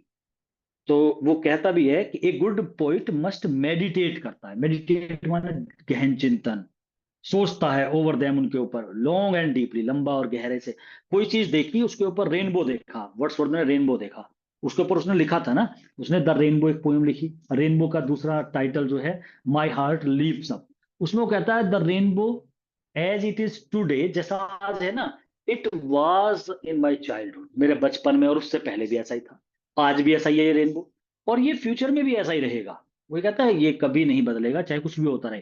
तो इंसान जब उसने बहुत ज्यादा डीपली उसे सोचता रहेगा, तो देखो उसके दिमाग में आ, देखो ये ऐसी, जब आप ज्यादा गहन चिंतन में सोचोगे तो आप ये भी तो सोच सकते हो, हम इस यूनिवर्स की बात करें कि भाई देखो हम कितने, अब हमारी उम्र इतनी हो गई और देखो चली रही है धरती ऐसी, कब तक पहले भी ऐसी चलती थी, पता नहीं कब से चल रही है, कब तक चलेगी, हम तो चले जाएंगे, कब तक ऐसी सोच आती रही आपके, पता नहीं क्या क्या विचार एकदम आएंगे आपके माइंड में, फिर आप उसे लिख दो तो वो पोइट्री बन जाएगी। ये मानना है according to Wordsworth, a good poetry is never an immediate expression, नहीं होता एकदम देखा और एकदम निकल आया सच पावरफुल इमोशन का। गुड पोइट मस्ट मेडिटेट करता है, वो गहन चिंतन करता है उस पर, and think over them long and deeply, और उस पर लंबा और डीपली सोचता है।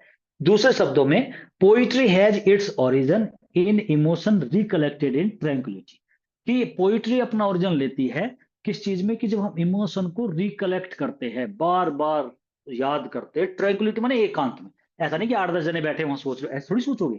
आप अकेले में, ट्रैंक्विलिटी, एकांत में जब आप सोचोगे, तो आपके उसमें एकदम मतलब नए नए विचार जो है वो निकल करके आएंगे। तो उसे बताया कि भाई वो पोइट्री है।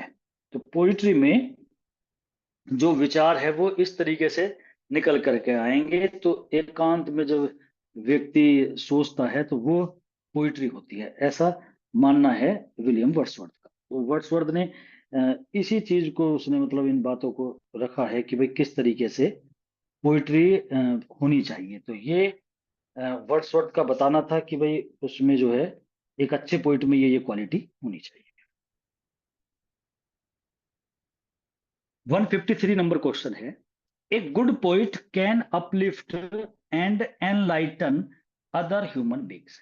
वो कहता है एक अच्छा पोइट जो होता है ना, वो अपलिफ्ट ऊपर को उठ जाता है, एनलाइटन बहुत ज्यादा मतलब चमकता है अदर ह्यूमन बींग से। भाई पोइट और ह्यूमन बींग्स में तो अंतर ही होता है ना। वर्ड्सवर्थ कहता है कि वो थोड़ा सा उनसे ऊपर होता है।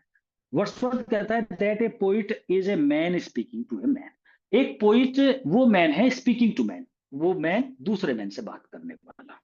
तो मैन से मतलब कॉमन मैन से। द डिफरेंस इज दैट, अंतर इतना है, he is a man of finer sensibility. But poet की जो सेंसिबिलिटी है वो ज्यादा फाइन है, उसकी जो समझ है वो ज्यादा अच्छी है in comparison of common man से। Here man means common man. यहाँ पर जो मैन वर्ड आया है ना, उसका मतलब है कॉमन मैन से। मतलब जैसे ऊपर वाली लाइन में आया ना, दूसरे वाला जो मैन वर्ड आया, Wordsworth says that a poet is a man, poet एक मैन है स्पीकिंग टू ए मैन। ये जो मैन आया ना, एक व्यक्ति जो कॉमन व्यक्ति से बात कर रहा है। वर्ड्सवर्थ का जो पर्पज है वो simplicity in theme and treatment. वो कहता है कि सिंपल थीम होनी चाहिए, व्यवहार, पोइट्री का जो सब्जेक्ट मैटर सब सिंपल होना चाहिए। जो प्रोसेस है पोइट्री का, देयरफॉर हैज 4 स्टेजेस। ये पहले भी बता चुका हूं मैं आपको कि पोइट्री 4 तरीके से बनती है। Number 1, observation. कि पोइट्री सबसे पहले हम ऑब्जर्व करें, मतलब किसी चीज को हम देखें, और उसे देखने के बाद रिकलेक्शन, फिर उसे दोबारा पुनः याद करें। फिर फिल्टरिंग करना होता है, मतलब उस पर फिल्टर करे, इसका मतलब उस पर चिंतन करे। फिर कंपोजिशन कर दे, कंपोजिशन लिख दे। तो ये 4 स्टेज है ऑफ पोइट्री के। इट मींस, इसका मतलब है फर्स्ट ऑफ ऑल, सबसे पहले एक पोइट देखता है किसी चीज को, some feelings come in his mind, उसके माइंड में कुछ विचार आ जाते हैं। लेटर ऑन फिर वो सोचता है बहुत ज्यादा उसके ऊपर अकेले में, और then he writes these ideas, फिर उन आइडियाज को लिख देता है, which are called the pieces of poem according to Wordsworth. इसे ही हम पोइट्री, यही पोयम होती है कि पहले देखे उसे, फिर उसके इमोशंस को अकेले में जाकर के बार बार उस पर गहन चिंतन करे, और फिर लिख दे उसे।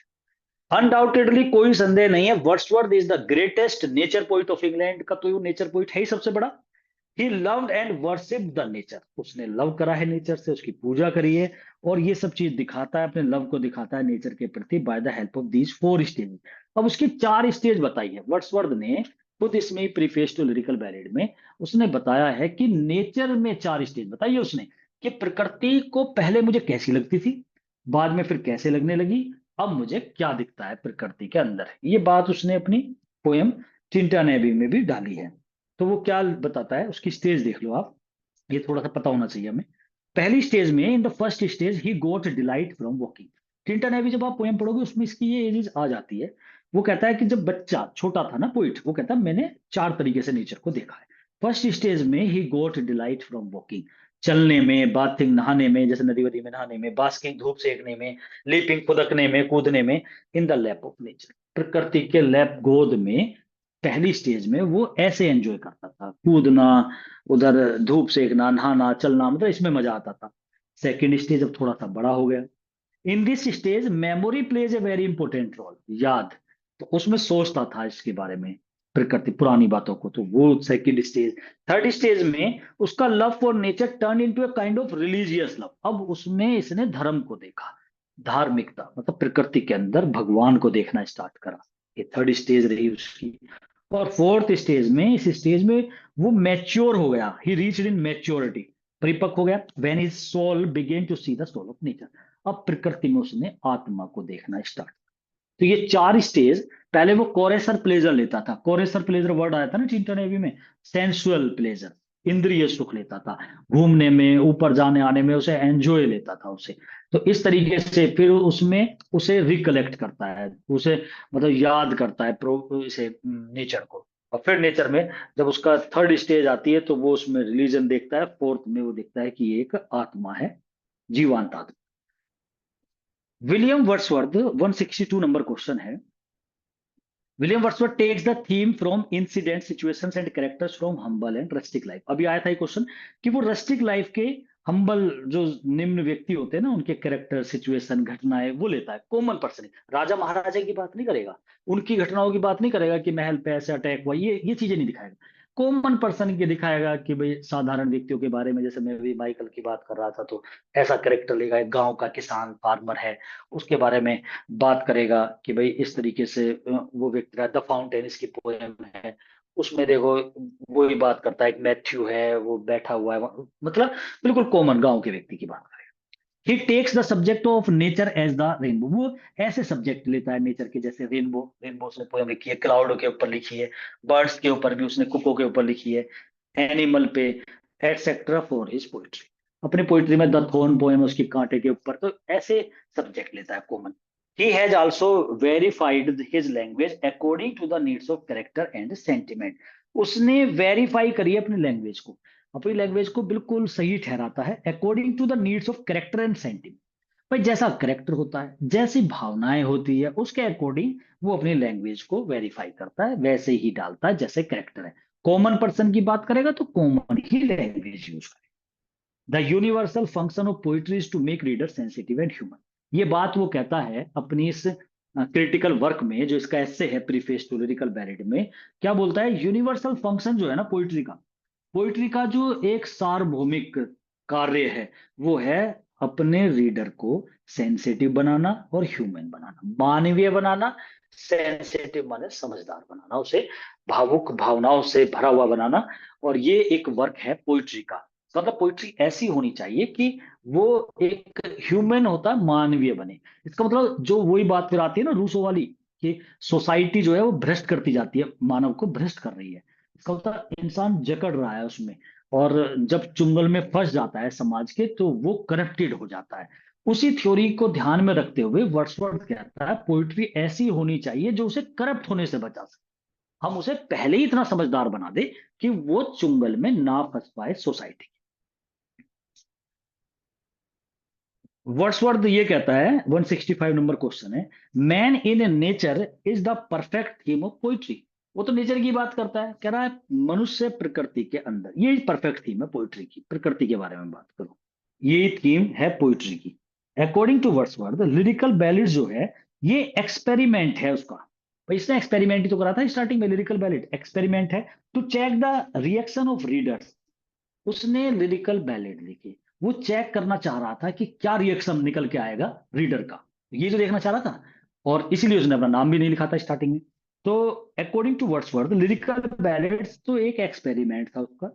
वो चेक करना चाह रहा था रिएक्शन क्या होगा रीडर्स का टुवर्ड्स माई पोइटिक डिक्शन, मेरी पोइटिक डिक्शन के, मेरी भाषा शैली पे। नाउ ही टेल्स दैट, अब वो बताता है कि उसका एक्सपेरिमेंट सक्सेस था। पर ज्यादातर तो सबने उसे सराहाया ही है, अप्रिशिएट ही किया है, क्योंकि उसकी जो सिंपल लैंग्वेज पोइट्री थी वो अप्रिशिएट की गई फार एंड वाइड। दूर दूर तक उसकी उस लैंग्वेज को सराहाया गया, प्रशंसा हुई। कुछ व्यक्तियों ने क्रिटिसाइज करा, उसका उसने जवाब दे दिया प्रीफेस लिख करके। वर्ड्सवर्थ का विश्वास था that every poet has the social responsibility. Wordsworth का ये विश्वास था प्रत्येक पोइट की एक सामाजिक रेस्पॉन्सिबिलिटी होती है, जिम्मेदारी होती है, ऑफ स्ट्रेंथनिंग करने की, मजबूत करने की, प्रॉम्प्ट करने की, बढ़ाने की ह्यूमन कल्चर को थ्रू हिज पोइट्री। वो मानवीय जो संस्कृति है ना, उसे भी तो हमें बढ़ाना है। मतलब हमारा ये भी एक टारगेट है कि हम पोइट है, हम टीचर है, कोई डॉक्टर है, तो हम सबके ये टारगेट है कि हम जो समाज है, जो ह्यूमन कल्चर है, जो हमारी संस्कृति है, हम उसे बढ़ाएं। इसलिए अपनी भाषा यूज करें, वहां की ग्रामीण क्षेत्र को, एक एक चीज को बताए। हम अपने समाज को करप्ट होने से बचाए, उन्हें बताए कि भाई किस तरीके से आजकल ये चीजें होती जा रही है। इंसान धन दौलत मोह माया के चक्कर में कर क्या रहा है कि वो भाई भाई से झगड़ रहा है, ये सारी चीजें। तो ये अपनी पोइट्री के माध्यम में, इसने टू मिल्टन लिखा है ना सोनेट, उसमें भी यही बात करिए। The world is too much with अस लिखा है, उसमें भी यही बताया कि पैसे के पीछे नहीं भागना चाहिए, हमें गॉड के प्रति समर्पित हो जाना चाहिए, ऐसे बोलता है ये। तो वर्ड्सवर्थ ये कहता है कि ये भी एक विश्वास है उसका कि प्रत्येक पोइट जो है ना, उसके अंदर एक सामाजिक ये रेस्पॉन्सिबिलिटी है कि वो समाज को खराब ना होने दे। मतलब उनमें इस तरीके से अपनी पोइट्री को डाले कि वो देखो, हर इंसान अपने अपने तरीके से काम कर रहा है, सब इसी, कुछ कथावाचक है वो कथा में बताते हैं कि भाई ऐसे ऐसे होना चाहिए, मदरा मांस ये सब चीजें आप यूज मत करो, और ये खाना चाहिए नहीं खाना चाहिए, अपने परिवार को मिलके रहना चाहिए, समाज में दीन दुखियों की सहायता करनी चाहिए, यही तो बातें सब यही बताते हैं सब। पोइट पोइट्री में बताता है, टीचर अपनी क्लास में बताता है, और जो धर्म गुरु है वे अपने स्पीचीज में बताते हैं। सबका तरीका यही है, मतलब बताना यही है। वो बात एक अलग है कि कौन किस तरीके से, उनका वे अलग हो सकता है, लेकिन सबका टारगेट वही है। According to Wordsworth 168 number question है, feelings are more powerful than thoughts. विचारों से ज्यादा भावनाएं पावरफुल होती है, फीलिंग्स को उसने ज्यादा प्राथमिकता दी है। विचार होते हैं जो हम सोचते हैं, फीलिंग होती है जो स्वयं से निकल के आती है। वर्ड्सवर्थ ने क्रिटिसाइज करा है न्यू क्लासिकल को, तो करता ही वो क्रिटिसाइज। भाई उसके तो बिल्कुल खिलाफ ही लिखा है न्यू क्लासिकल वालों के तो। ये तो बिल्कुल अपना न्यू क्लासिकल वाले लिख के चले गए, ये उनके चले कहाँ गए थे, वहीं थे। इसने अपना लिखना स्टार्ट कर दिया, तो उनकी खिलाफत करी इसने। अपने इस प्रीफेस में इसने बताया भी है, उनकी कमियां भी बताई है अपने प्रीफेस में इसने। तो वर्ड्सवर्थ ने क्रिटिसाइज करा न्यू क्लासिकल राइटर्स को, जैसे पोप को, ड्राइडन को, for using artificial poetic language. अब ये कहता है अरे इनकी आर्टिफिशियल लैंग्वेज है। आर्टिफिशियल वही है, आप करके बात करना, ठीक है ना, एक्चुअली आप ये कर लो ये सब, ये आर्टिफिशियल लैंग्वेज है। और जो भाषा अपनी होती है वो बिल्कुल दिल से निकलती है, दूसरे के दिल पे जाती है। He says the satire should be use seriously not in funny way. अब ये कमेंट उसने पास कर दिया जोनेथन स्विफ्ट पे। जोनेथन स्विफ्ट जिसने बैटल ऑफ द बुक्स जैसी वर्क लिखी है, उसने क्या करा, ए टेल ऑफ टब लिखी है, बैटल ऑफ द बुक्स लिखी है, उस पे सटायर कर दिया। मतलब ये बोल रहा है, वर्ड्सवर्थ कह रहा है, क्रिटिसाइज कर रहा है न्यू क्लासिकल राइटर्स को। और क्या कहता है कि जो सटायर होता है ना, सटायर होता है किसी पे टोंट कसना। वो कह रहा है वो टोंट कसते हैं, वो भी मजाक में, मतलब हंस करके किसी पे। एक तो होता है सीधा सीधा कहना कि भाई आप पढ़ नहीं रहे हो, एक होता है हंसी में, हाँ बहुत बड़ा खिलाड़ी बने तो बहुत बढ़िया टीचर बनेगा जल्दी, एक ऐसे हंस के उसका मजाक उड़ा देना। तो वर्ड्सवर्थ ये कह रहा है, क्योंकि न्यू क्लासिकल एज के राइटर इस तरीके का सटायर करते थे, तो उन पे कमेंट कर रहा है। वो कहता है satire should be use seriously not in funny way. आप किसी पे सटायर कर रहे हो तो आप सीरियसली करो, उसे समझाओ, उसे बताओ कि वो तो यहाँ गलत है। आप उसे फनी वे में, मजाक की मजाक, और उसकी खिल्ली मत उड़ाओ। तो ये काम गलत करते थे। वर्ड्सवर्थ कहता है इट इज अ टैलेंट, ये एक टैलेंट है, to read the poetry as well as to जज द पोइट्री। अब ये बात इसने जान के डाली है, रीडर्स के दिल पे लग जाए थोड़ा सा। जब वो प्रीफेस पढ़े इसका, तो सबको लगे, वो कह रहा है कि ये एक टैलेंट होता है। पोइट्री पढ़ना भी एक टैलेंट है, लिखना तो है ही टैलेंट, वो कह रहा है पढ़ना भी एक बहुत बड़ा टैलेंट है। एज वेल एज टू जज द पोइट्री, जैसे पोइट्री को जज करना कि पोइट्री सही है गलत है, उसे बढ़िया तरीके से पढ़ना, ये भी एक टैलेंट वाली बात है, हर किसी पे नहीं होती। तो जो ये बात देखो इसने बोली है ना, इससे भी कितने जिसने भी पढ़ी होगी तो सोचा होगा भाई ये ऐसे कह रहा है, चलो ध्यान से पढ़ो, मतलब उनके बिल्कुल हर्ट को टच कर दिया इसने। तो ये इसी बात को बोल रहा है कि भाई, वो कहता है सटायर के ऊपर भी बोला उसने, और फिर कहता है 171 पे वर्ड्सवर्थ ये कहता है that it is a talent to read the poetry as well as to जज द पोइट्री। पोइट्री को रीड करना भी एक टैलेंट है, और उसे जज करना कि ये सही गलत, क्या कमी है क्या नहीं है, ये भी एक बहुत बड़ा टैलेंट है। वर्ड्सवर्थ सजेस्ट करता है अपने रीडर्स को नोट टू जज हिम एट वंस, जो मैं बता रहा था आपको। ये भी कहता है अरे मुझे एकदम जज मत करो। अगर किसी को मेरी पोयम पढ़ के मुझ में कमियां नजर आ रही है, एक बार और तो पढ़ लो, दोबारा में थोड़ा सा अच्छा लगने लगेगा। According to Wordsworth highly standard language is beneficial. अब उसे, क्योंकि देखो यही चुभ रही थी बात उसे बार बार, वो ये जब भी तो बोल रहा है लैंग्वेज के ऊपर। क्योंकि सब कहते थे क्या घिसी पिटी सी लैंग्वेज, गाँव की सीधे सीधे वर्ड लिख दिए, अरे पोइट हो, स्टैंडर्ड होना चाहिए ऐसे। ये टीएस इलियट ने करा था इस पे कमेंट। तो अब ये उस बात को भी ला रहा है, कह रहा है according to Wordsworth highly standard language. अब ये कहना चाह रहा है लैंग्वेज तो मेरी भी बहुत स्टैंडर्ड, मैं आती मुझ पे भी है। भाई मैं अब आपसे पढ़ा रहा हूँ आपको, तो मैं इंग्लिश टू इंग्लिश भी तो बात करके आपको पढ़ा सकता हूँ, ठीक है ना। I may speak each and everything, whatever I have I will just express in front of you. There is no problem because I'm a teacher of English. I can speak easily, but whatever you can get, if I will speak English, so you will understand a little bit. But if I will speak in your language, in your dialect, then you will get a lot. और यही तरीका है कि हिंदी में ही बोलना चाहिए, जो बच्चे ज्यादा समझ सके, ज्यादा अंदर से बात को ले सके, क्योंकि आप हो तो हिंदी बैकग्राउंड के ना। और अगर कोई मलयालम का है, कि वो तमिल जानता है, तेलुगु जानता है, तो उसे उसमें ज्यादा मजा आएगा। तो यहाँ यही बात है। वर्ड्सवर्थ ये कहता है, वर्ड्सवर्थ सजेस्ट करता है रीडर्स को कि उसे एकदम जज मत करो। फिर उसने कहा according to Wordsworth highly standard language जो है ना, वो बेनिफिशियल, फायदेमंद है, केवल उनके लिए जो वेल एजुकेटेड पर्सन है। और उन्हें भी नहीं है, मैं आपको बता दूं, वो भी अपनी नहीं आ जाते हैं जब बात करते हैं। और common readers can not understand such type of language. फिर ये कहता है कि भाई कॉमन रीडर कैसे समझेंगे, इसलिए मेरी मजबूरी है कि मैं कॉमन बोलना चाहूँ। According to Wordsworth, meters should be used in place of poetic diction. Poetic diction के प्लेस, पोइटिक डिक्शन में आ जाती है सारी चीजें, सारे रूल्स एंड रेगुलेशन। वो कह रहा है कि सब ना हो, हम मीटर जरूर यूज कर लो, छंद जो होते हैं वो पोइट्री में यूज होने चाहिए। इसे वर्ड्सवर्थ ने भी स्वीकारा है। Poetry is better than science.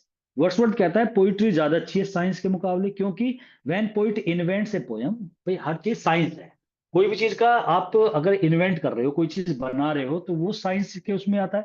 कह रहा पोइट्री साइंस से भी ज्यादा अच्छी इसलिए क्योंकि जब पोइट इन्वेंट करता है ना पोयम को, it gives pleasure to both reader and poet. तो ये दोनों को प्लेजर देती है, मतलब जब पोइट बनाता है उस चीज को, पोइट को भी बड़ा आनंद आता है। पोइट्री बनाने में आनंद से मतलब समझ रहे हो, जैसे गाना है, आप गाना गा रहे हो आप, ये पोइट्री गाना ही तो है, सॉन्ग ही तो है ये। तो आप उसे लिख रहे हो, उसे गा रहे हो, आपको भी आनंद होगा। एक गायक गा रहा है उसे भी मजा आता है, और जो सुनता है उसे भी मजा आता है, दोनों को आता है। ह्यूमन सेंटिमेंट्स, वही जो मानवीय सेंटिमेंट्स होते हैं ना, भावुकताएं, भावनाएं, इंसानों की जो भावनाएं हैं, should be used in the best poetry. अच्छी पोइट्री में वर्ड्सवर्थ का ये जो लाइन आती है ना, बार बार मैं ये नहीं लगा रहा हूं इसमें, अकॉर्डिंग टू वर्ड्सवर्थ, आपको हर लाइन में ये लगाना है, Wordsworth says in preface to lyrical ballad. मैंने ऊपर हेडिंग डाल दिया, तो मैं इसलिए बार बार नहीं कह रहा हूं इस बात को। आप समझो ये लाइन वर्ड्सवर्थ ने प्रीफेस टू लिरिकल बैलेड में कही है। क्या कहा है कि human sentiments should be used in best poetry, में मानव की जो भावुकताएं हैं, भावनाएं हैं, वे यूज होनी चाहिए। वर्ड्सवर्थ कहता है simplicity of theme and treatment should be in poetry. Poetry में सिंप्लिसिटी होनी चाहिए, थीम की ट्रीटमेंट भी सिंपल होना चाहिए। According to him, poetic pleasure for readers should be to delight. अब ये भी कहा उसने कि उसके अनुसार कि रीडर्स को डिलाइट भी, खुशी भी होनी चाहिए, मतलब ऐसा नहीं सीरियस हो जाए, खुशी आनी चाहिए, ऐसा पोइटिक प्लेजर होना चाहिए। आप कोई मूवी बना रहे हो, डायरेक्टर का ये होता है कि भाई जो 3 घंटे की मूवी देख रहा है ना, वो थोड़ा आनंदनीय भी होना चाहिए। तो वो ये भी कहता है poetry has an appeal to spiritual. Poetry ऐसी होनी चाहिए जो अपील करे, सीधी अपील करे किस पे, स्पिरिचुअल, इमोशनल एंड मोरल, आपकी भावनाओं पे, आपकी आत्मा पर, आपको मोरलिटी दे। So it is superior to history. इसलिए पोइट्री हिस्ट्री से भी ज्यादा सुपीरियर होती है, फिलोसफी से भी और साइंस से भी, क्योंकि इसमें इमोशन भी होते हैं, मोरलिटी भी मिलती है, और ये स्पिरिचुअल, आत्मिक भी होती है। तो इसलिए ये इन तीनों सब्जेक्ट से ऊपर बता दिया उसने poetry. Poetry has an appeal to spiritual, emotional and moral, इन तीनों चीजों पर अपील करती है पोइट्री, हमारे इमोशन पे, मोरलिटी पर, हमारी स्पिरिचुअलिटी पर, आध्यात्मिकता पर। इसीलिए ये हिस्ट्री से सुपीरियर है, क्योंकि हिस्ट्री में तो कोई इमोशन इनकी बात ही नहीं है, फिलोसफी से भी और साइंस से भी। वर्ड्सवर्थ कहता है, ये लाइन इसकी बहुत इंपॉर्टेंट है, every great poet is a teacher. ये लाइन भी इसने बोली है कि प्रत्येक अच्छा पोइट एक अध्यापक की तरह होता है, वो कुछ ना कुछ अपने रीडर्स को ज्ञान देता है, और जो भी ज्ञान देता है वो टीचर है, ऐसा उसका मानना है। The preface is the protest against the artificial poetic diction of 18th century. ये कह रहा है, जो ये प्रीफेस लिखा है वर्ड्सवर्थ ने, ये एक प्रोटेस्ट है, विरोध है, किसके खिलाफ, आर्टिफिशियल पोइटिक डिक्शन। ये पोइटिक डिक्शन, वो भाषा शैली जो आर्टिफिशियल थी, न्यू क्लासिकल वालों की। आर्टिफिशियल क्यों थी, क्योंकि वे बनावटी लैंग्वेज, लॉफ्टी वर्ड्स, ज्यादा अपने ज्यादा दिखाना, शो ऑफ ज्यादा करना, एरिस्टोक्रेटिक वर्ड्स यूज करना, और ज्यादा रूल्स एंड रेगुलेशन। तो कह रहा है कि ये जो मेरा प्रीफेस है, ये प्रोटेस्ट है, विरोध है, against the artificial poetic diction जो थी 18th century people poetry. 18th century का मतलब न्यू क्लासिकल, 18th सेंचुरी का मतलब न्यू क्लासिकल भी है, सेडो क्लासिकल भी है, क्लासिकल भी, सारे ये एक ही बात है इसकी। चाहे मैं 18th सेंचुरी वर्ड बोल दूं, सबसे ज्यादा अलग अलग वर्ड से पुकारे जाने वाली एज न्यू क्लासिकल एज है। इसे क्लासिकल भी कहते हैं, न्यू क्लासिकल भी कहते हैं, शेडो क्लासिकल भी कहते हैं, इसे आप ट्रांजिशनल एज भी कहते हैं, इसे 18th सेंचुरी भी बोलते हैं, एज ऑफ पोप भी कहते हैं, एज ऑफ ड्राइडन भी कहते हैं। ये बहुत सारे नामों से 18th सेंचुरी को बोला गया है। तो वो यही बोलता है कि मेरा प्रीफेस इस 18th सेंचुरी के खिलाफ है, इसकी poetic diction. Figure of speech should be organic to a poem. अब फिगर ऑफ स्पीच तो जैसे एक तरीके से अलंकार होते हैं, ठीक है ना, और ये किसी लैंग्वेज को ब्यूटीफुल बनाने के लिए ऐसा लिखा जाता है कि as a lady is beautified by the help of, जो आप आर्टिफिशियल ज्वेलरी, जैसे हम ज्वेलरी वगैरह इनसे एक लेडी को ब्यूटीफाई करते हैं, इन द सेम मैनर एक पोइट्री को भी ब्यूटीफाई किस चीज से, फिगर ऑफ स्पीच से करा जाता है। अलंकार, अलंकार से हिंदी में वही होता है ना, अलंकार है मतलब ये इसके सजाने के लिए। तो फिगर ऑफ स्पीच जो है वो सजाने के लिए तो होते हैं पोइट्री को, लेकिन वर्ड्सवर्थ ने कुछ और ही कहा है। वो कहता है figure of speech should be organic to a poem. मौलिक, ऑर्गेनिक होता है अंदर जुड़े हुए, एक होता है बाहर से किसी चीज को सजाना, एक होता है आंतरिक रूप से होने चाहिए पोएम के अंदर। They should not be added like ornaments. ये ऑर्नामेंट्स की तरह ऐड ना हो। भाई जैसे किसी लेडी है और उस पे ऑर्नामेंट्स बाद में इस तरीके से हम सजा करके उसकी सुंदरता बढ़ाए, ये ऑर्गेनिक होनी चाहिए। मतलब पोइट्री में जो फिगर ऑफ स्पीच हो बाद में ऐड ना करे, जब हम पोइट्री को लिख रहे हैं तो उसके अंदर ही वो आने चाहिए स्टार्टिंग में। A poet has more comprehensive soul. Poet की जो आत्मा होती है बहुत कॉम्प्रिहेंसिव होती है, बड़ी विशाल होती है, बड़ी होती है, समझ वाली होती है, देन अदर ह्यूमन बींग्स, दूसरे के मुकाबले में। दिस सोल अलाउज हिम, वो उसे परमिशन देती है to feel and empathise deeply, कि वो पोइट में इतना तो अंतर होता है, वो ज्यादा फील करता है और एम्पथाइज डीपली, और गहराई से ज्यादा भावुक होता है, तो पोइट कॉमन पर्सन की अपेक्षा। Poetry does not merely provide pleasure, but poetry ऐसी होनी चाहिए जो केवल प्लेजर ही ना दे बल्कि टीचेस भी करे मोरलिटी को। वो बात एक अलग है। पीबी शैली कहता है कि ये मोरल यूनक है। इसका मतलब इसे मोरलिटी जो होती है उसका यूनक होता है, नपुंसकलिंग है, पीबी शैली ने कहा है इसके लिए। लेकिन ये खुद इस बात को स्वीकार कर रहा है कि पोइट्री में केवल प्लेजर ही नहीं होना चाहिए। जैसे इसने कहा था ना, टू डिलाइट, खुशी, प्लेजर के साथ साथ teaches moral and philosophical values to readers. Readers को कुछ दार्शनिकताएं, कुछ मोरलिटी सिखाने वाली होनी चाहिए। मतलब जो हमारे लेक्चर हो वो ऐसा ही ना हो। उसने जो ये लिखी थी ना, द रेनबो, जो इसकी पोयम है, उसमें कहता है the child is the father of man. इसका मतलब जो बच्चा होता है ना वो फादर है मैन का। अब वो क्या बोलना चाह रहा है कि छोटे से बच्चे में ही झलक जाता है कि ये कैसा बनेगा। तो ये फिलोसफिकल आइडियाज हैं, अगर कि फिलोसफिक आइडियाज भी देने चाहिए हमें readers. Poetry is the fruit and flower of human knowledge. Poetry तो फ्रूट एंड फ्लावर है मानवीय ज्ञान का। मतलब पोइट्री में फल और फूल, इसका मतलब ज्ञानवर्धक होनी चाहिए पोइट्री। ये भी मानना है वर्ड्सवर्थ का, उसने प्रीफेस टू लिरिकल बैलेड में ये लाइन लिखी हुई है।